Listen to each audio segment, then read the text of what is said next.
How to remove Temu minimum purchase limit. Hi everyone, welcome to the channel. In this video, I'll show you how to remove Temu minimum purchase limit. So watch the video till the end, and without further ado, let's dive right into the video. Launch your Temu app on your device.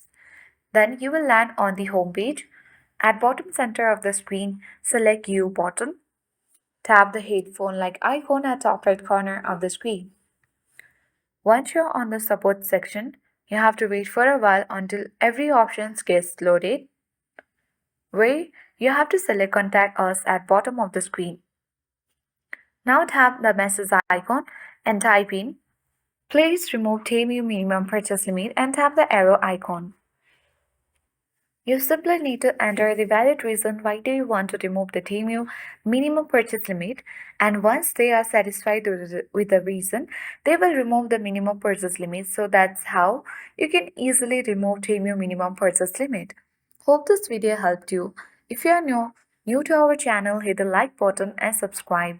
Thanks for watching and see you in the next video.